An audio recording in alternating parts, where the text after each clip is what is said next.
कहानी की शुरुआत होती है एक मंदिर से। एक डरा सहमा आदमी एक बच्चे के साथ पूजा करने इस मंदिर में घुसा। यह मंदिर काफी पुराना और डरावना है। देखने से लगता है कि यहाँ सदियों से कोई नहीं आया होगा। हालांकि आसपास किसी के ना होने के बावजूद वहां पर ढोल बजने की आवाज आ रही थी। तभी एक बहुत बड़ा देवता अचानक से जाग उठा और ये ढोल की आवाज कुछ और नहीं बल्कि देवता के दिल की धड़कन थी। ये देवता जागा है इंसानों के ऊपर नर्क के दुख बरसाने के लिए। इसके बाद हम गुआन नाम के एक आदमी को देखते हैं जो अपनी बेटी टैंजरीन को एक पुरानी रहस्यमयी गुफा के अंदर ढूंढ रहा था। उसकी बेटी गुफा की गहराइयों से जोर जोर से चिल्ला रही थी और तभी गुआन के सामने एक तेज रोशनी के रूप में देवता प्रकट हुआ जिसने उसे आगे बढ़ने से रोक दिया। अभी अचानक गुआन की आंख खुल गई और उसे पता चला कि वो सपना देख रहा था। उसकी बेटी टैंजरीन 6 साल पहले किडनैप हो गई थी और वो आज तक नहीं मिली। तब से वो हर हाल में अपनी बेटी को ढूंढने का फैसला कर चुका था। उसे ढूंढने के लिए गुआन ने अपना सब कुछ दांव पर लगा दिया। अपना घर, अपना करियर, यहाँ तक कि अपनी पत्नी को भी छोड़ दिया। सड़क किनारे एक पहाड़ी पर बैठे हुए गुआन ने एक ट्रक देखा और अचानक ही उस पर पत्थरों की बरसात करने लगा, बिल्कुल बढ़िया निशाना लगाते हुए। इन पत्थरों से ट्रक की विंडशील्ड टूट गई और ट्रक क्रैश हो गया। अभी गुआन नीचे उतर के गया और उसने ड्राइवर पर हमला किया, ये पूछते हुए कि उसकी बेटी कहाँ है। तभी ड्राइवर के साथी ने गुआन के सर पर जोरदार हमला किया, जिसके बाद वो वहीं घायल होके गिर पड़ा। ड्राइवर और उसका साथी बचते हुए पैदल ही वहां से भाग गए। कुछ देर बाद जब गुआन को होश आया तो उसने ट्रक का पिछला दरवाजा खोला तो उसने देखा कि अंदर बहुत सारे बच्चे पिंजरों में बंद हैं। इस बात से पता चला कि गुआन ने किसी तरह से बच्चों की तस्करी करने वाले गिरोह का पता लगाया था और फिर सोच समझ के उनकी गाड़ी पर हमला किया। अपनी बेटी को ढूंढने की उम्मीद में उसने सभी पिंजरे देखे, लेकिन टैंजरीन को ढूंढने में वो नाकामयाब रहा। तभी वहां पुलिस आई और देखने में ऐसा लगा कि गुआन ही बच्चों की तस्करी कर रहा है। इस आरोप में पुलिस ने उसे पकड़ लिया। पुलिस की गाड़ी में पीछे हथकड़ियों में बंद गुआन को नींद आ गई और फिर से उसे सपने में अपनी बेटी दिखाई दी। इस बार टैंजरीन काली दलदल सी बेलों में बंधी हुई थी। अचानक गुआन की आंख खुली तो उसने देखा कि पुलिस ने उसकी जेब से टैंजरीन की फोटो निकाल ली है। इस बात से वो बहुत गुस्से में आ गया और पुलिस वाले को पीट कर फोटो वापस ली, जिसके बाद वो वहां से भाग निकला। अभी सड़क पर उसे एक दूसरी गाड़ी दिखी। अपने बचाव के लिए बिना सोचे समझे ही गुआन गाड़ी में चढ़ गया। इस गाड़ी की ड्राइवर है लिंक और वो गुआन की जिंदगी के बारे में सब कुछ जानती थी। साथ ही टैंजरीन के गायब होने की भी उसे पूरी खबर थी। उसने गुआन से वादा किया कि वो टैंजरीन को ढूंढने में उसकी पूरी मदद करेगी। इसके बाद कहानी फिर से पुरानी सदी में पहुंच गई, जहां कॉन्ग नाम का एक योद्धा कुछ हमलावरों से बचकर भाग रहा था। इन हमलावरों का लीडर एक बूढ़ा आदमी है। जैसे ही कॉन्ग एक पहाड़ी की चोटी पर पहुंचा, उसे इन लोगों ने घेर लिया। अब ये लोग कॉन्ग को पकड़ने ही वाले थे कि तभी वहां उसकी बहन आ गई और उसने कॉन्ग को बचाने के लिए उसे पहाड़ी की चोटी से धक्का दे दिया। धक्का देने से पहले उसने कॉन्ग को पश्चिम दिशा में जाने की सलाह दी और फिर वो अकेली ही उन सबसे भिड़ गई। लेकिन किसी तरह से कॉन्ग वापस पहाड़ी पर चढ़ा तो उसने देखा कि उस बूढ़े आदमी और उसके लोगों ने उसकी बहन को मार डाला था। अब कॉन्ग गुस्से में अपना भाला निकाल कर उस बूढ़े आदमी को मारने के लिए आगे बढ़ा, लेकिन बुढ़े ने उसे चेतावनी दी कि अगर तूने मुझे मारा ना तो तू कभी भी लॉर्ड रेडमेन से नहीं बच पाएगा। ये सब सुनने के बाद भी कॉन्ग ने उसे मौत के घाट उतार दिया। ये हंगामा खत्म हुआ और अब कॉन्ग अपने दुश्मनों से भाग भाग कर थक चुका था। अब कॉन्ग ने एक बड़ा फैसला लिया, शहर जाकर अपने सबसे बड़े दुश्मन लॉर्ड रेडमेन को मारने का। तभी उस बुढ़े का कवच हिलने लगा क्योंकि उसे एक नए मालिक की तलाश थी और अचानक ही निकलकर वो कॉन्ग के शरीर से जुड़ गया। ये कवच खुद से सोच समझ सकता था और अब उसने कॉन्ग को चुना था ताकि वो उसके नए मिशन में उसकी मदद कर सके। ये कवच पूरी तरह से कॉन्ग के शरीर में ढल गया, जिसके बाद उसकी छाती पर एक आंख बन गई। वहीं लेंग गुआन को अपने साथ एक बिल्डिंग में ले गई जहां वो काम करती थी और उसे 5 छोटी बच्चियों की तस्वीरें दिखाई। लियम ने गुआन को उसकी बेटी को पहचानने के लिए कहा, पर गुआन ऐसा नहीं कर पाया क्योंकि हादसे को 6 साल बीत चुके हैं। जल्द ही लियम मुद्दे पर आई। वो गुआन की बेटी का पता लगाने के लिए डीएनए टेस्ट कर सकती है, लेकिन बदले में गुआन को उसकी कंपनी के लिए काम करना होगा। वो लोग जानते थे कि गुआन के अंदर किसी तरह की शक्तियां हैं। वो अपनी फेंकी हुई चीजों को अपने मन से रोकने या चलाने की ताकत रखता है और अब कंपनी चाहती थी कि गुआन अपनी शक्तियों का इस्तेमाल करके कॉन्ग नाम के एक राइटर की जान ले ले। दरअसल ये राइटर अपनी लिखी हुई कहानियां लाइव स्ट्रीम में सुनाता है और अजीब बात ये थी कि जब भी इसकी नॉवल के किरदार लॉर्ड रेडमेन को कोई चोट पहुंचती, अभी लिंग की कंपनी के बॉस लीमू के साथ भी कोई ना कोई हादसा हो जाता। कंपनी ने हर एक तरीके से इस राइटर को रोकने की कोशिश कर ली, लेकिन कोई फायदा नहीं हुआ। वान को इस कहानी पर बिल्कुल भरोसा नहीं था, लेकिन उसके पास कोई ऑप्शन भी नहीं है। वो अपनी बेटी को किसी भी हाल में बचाना चाहता है। अगले दिन ग्वान एक नई लुक के साथ बाल वाल कटवा कर एक छोटे से शहर में पहुंचा जहां कॉन्ग रहता था। वहां जाते हुए ग्वान को कॉन्ग की ऑडियो बुक सुनकर पता चला कि जो चीजें या लोग उसके सपनों में आते हैं वो कॉन्ग की कहानियों से जुड़े हुए हैं। ग्वान ने कॉन्ग का पूरा दिन पीछा किया, उसे मारने के मौके की तलाश में, और आखिर में वो लाइब्रेरी पहुंचा। लेकिन वो छुपने में नाकामयाब रहा क्योंकि लाइब्रेरी में कॉन्ग और उसके अलावा और कोई नहीं था। अचानक कॉन्ग ने उससे पूछ ही लिया कि वो पूरे दिन से उसका पीछा क्यों कर रहा है। खुद को बचाते हुए ग्वान ने कहा कि सर, मैं आपकी नॉवेल्स का बहुत बड़ा फैन हूँ। इस बात से कॉन्ग बहुत खुश हो गया और ग्वान से ढेरों सवाल पूछ डाले। लेकिन इससे पहले ग्वान को जवाब देता, लिंग ने उसे फोन किया और साइड में जाकर बात करने को कहा। लिंग ने ग्वान को बिना राइटर से बात किए सीधे उसे मारने का ऑर्डर दिया, लेकिन ग्वान ने लिंग की बात नहीं मानी और आगे भी कॉन्ग का पीछा करता रहा। ये दोनों दोबारा बातचीत करने लगे। तभी लिंग की कंपनी की एक गाड़ी ने दोनों को ही कुचलने की कोशिश की। वाहन वहां से भाग गया, लेकिन उसकी डायरी जिसमें वो अपने सपनों के बारे में लिखता था वो पीछे छूट गई। कॉन्ग ने जैसे ही वो डायरी पढ़ी तो उसे अचानक से एक आइडिया आ गया कि कैसे वो अपनी कहानी को आगे बढ़ाएगा। अब कहानी फिर से उस सपनों भरी दुनिया में वापस गई। कॉन्ग यहाँ एक शहर में है जहाँ कोई त्योहार चल रहा है। फेस्टिवल की इस जगह पर लॉर्ड रेडमेन का एक बहुत बड़ा स्टैचू है जहां इस देवता की पूजा हो रही है। इतने लोगों की भीड़ देखकर कॉन्ग हैरान है। तभी उस स्टैचू ने पास के एक गांव की ओर इशारा किया और सभी लोग अपने हथियार उठाकर उस तरफ भागने लगे। उसके कवच ने कॉन्ग को बताया कि लॉर्ड रेडमेन ने ऐसे ही बहुत से गांवों को खत्म कर दिया है। ये देवता खुद को पूजने वालों को लड़ाई के लिए उकसा रहा था। गांव वालों ने खुद को बचाने की बहुत कोशिश की, लेकिन अचानक 3 ड्रैगन्स ने आसमान से एक जलता हुआ लावा उनके ऊपर बरसा दिया। साथ ही सैनिक आग लगे तीर उनके ऊपर बरसाने लगे, जिससे पूरा गांव आग की लपटों में भस्म हो गया। फिर अगली सुबह लॉर्ड रेडमेन के पुजारी लाल कपड़ों में आकर बचे हुए गांव वालों को डराकर इस गांव पर कब्जा कर लेते हैं। इसके बाद कहानी वापस से वर्तमान में आती है। वॉन जैसे ही नींद से उठा तो उसने एक होटल के कमरे में खुद को पाया और लिंग उसके सामने बैठी थी। लिंग ने उससे पूछा कि तुम्हें क्या सजा दी जाए अपना काम पूरा ना करने के लिए। कुछ ही देर में कॉन्ग इस होटल के बाहर आया और ग्वान की डायरी उसे वापस दी। साथ ही उसकी कहानी के लिए इंस्पिरेशन देने के लिए शुक्रिया अदा किया। अगले सीन में ग्वान कॉन्ग को मारने के लिए वॉक करने के बहाने उसे एक अकेली जगह पर ले गया। उनकी बातचीत के दौरान कॉन्ग ने बताया कि अपने सपनों की दुनिया में मुझे एक छोटी लड़की मिली थी जो अपने भाई को बचाने की कोशिश कर रही है, लेकिन वो पहले ही मर चुका था। ये लड़की कोई और नहीं बल्कि ग्वान की बेटी टैंजरीन है। उसने टैंजरीन को दिलासा दिया और फिर इन दोनों ने मिलकर टैंजरीन के भाई को दफना दिया। टैंजरीन ने उन्हें ये भी बताया कि लाल कपड़ों वाले सिपाहियों ने ही उसके भाई को मारा है और वो हर उस आदमी को मार देंगे जो सूरज उगने के बाद घर से निकलेगा। टैंजरीन ने इस सपने में जो धुन फ्लूट में बजाई थी, बिल्कुल वैसी ही धुन कॉन्ग को असल दुनिया में ग्वान के साथ सुनाई दी, लेकिन इस धुन की आवाज से एक लाल सिपाही उनके पीछे लग गया। क्योंकि अंधेरा होने के बाद से उन्होंने कर्फ्यू लगा दिया था, कोई बाहर नहीं निकल सकता। कॉन्ग ने टैंजरीन का पुतला बनाकर उस सिपाही का ध्यान भटकाया ताकि टैंजरीन वहां से भाग सके।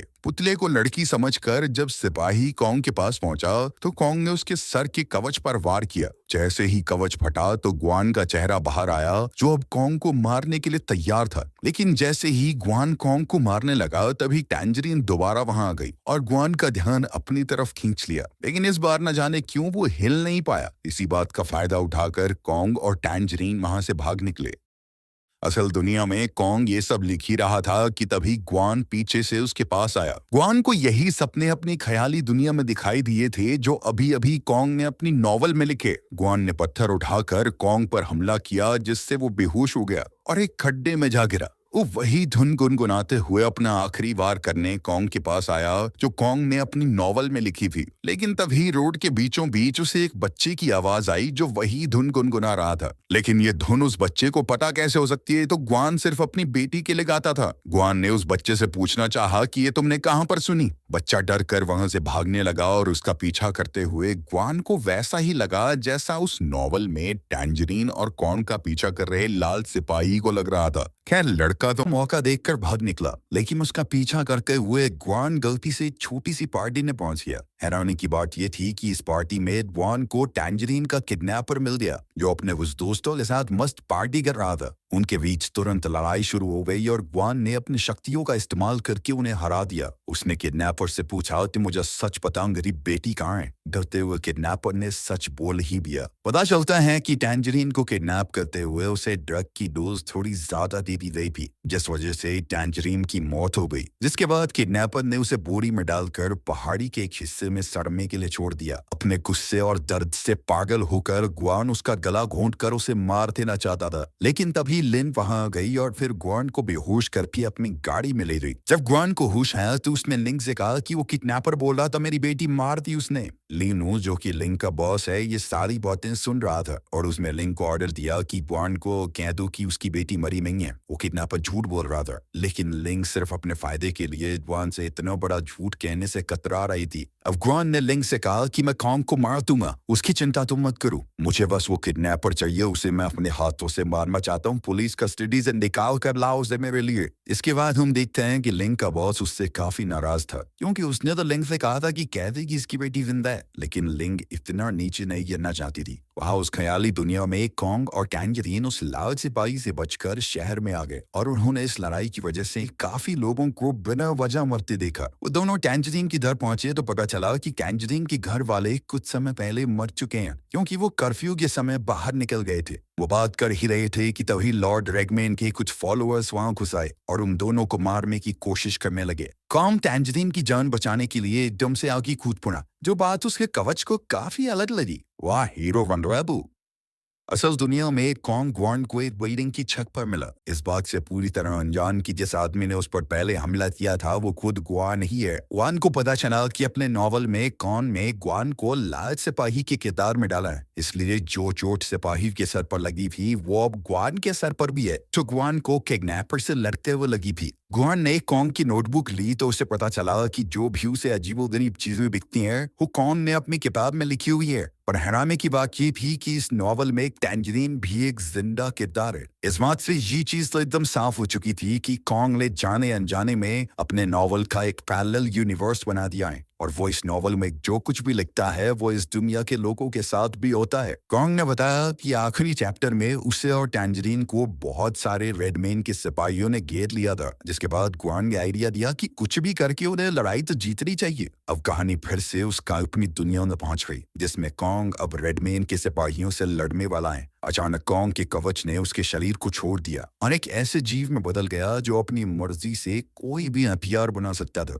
वो कवच भीड़ को चीरता हुआ आगे बढ़ रहा था। कॉन्ग भी लड़ाई में कूद पड़ा और जल्द ही उसे पता चला कि वो कवच उसके हिसाब से ही चलता है, क्योंकि कवच के अंदर कॉन्ग का खून मौजूद है। उसने कवच की छाती पर वार करके कहा कि मैं तुम्हारा मास्टर हूँ, समझे, मेरे हिसाब से चलना होगा। वहीं असल दुनिया में ग्वान ने मिन को फोन करके बताया या वो कॉन्ग को बचाएगा और तुम्हारे दमो मार के दिखाओ तुम लड़के को। उसने ऐसा इसलिए किया क्योंकि वो नॉवल में टैंजरीन को बचाना चाहता था। उस देर बाद अपनी बातचीत के दौरान कॉन्ग ने ग्वान को बताया कि उसके पिता और लीमू एक वक्त पर बिजनेस पार्टनर्स हुआ करते थे और फिर एक दिन अचानक कॉन्ग के पिता की एक एक्सीडेंट में मौत हो गई। लिंग उनकी बातें चुपचाप सुन रही थी और उसे समझ आया कि लीमू ने ही कॉन्ग के पिता को मारा है और अब अपनी सच्चाई को छुपाने के लिए वो कॉन्ग को भी मारना चाहता है। लिंग ने गुस्से में लीमू को फोन करके कहा कि मुझे सच्चाई बताओ, लेकिन लीमू ने कोई जवाब न देते हुए फोन काट दिया। कुछ देर बाद जब लिंग अपनी गाड़ी की तरफ वापस जा रही थी तो अचानक ही लीमू के एक आदमी ने उसे बिजली का झटका देकर गाड़ी की पिछली सीट पर डाल दिया। वही ग्वान और कॉन्ग अब लाइब्रेरी की तरफ गए, जहाँ कॉन्ग अब अपने नॉवल का आखिरी हिस्सा लिखने वाला था और उधर ग्वान पूरी तरह से तैयार था कि कोई भी अगर बीच में रुकावट डालने की कोशिश करेगा तो वो बचाएगा कॉन्ग को।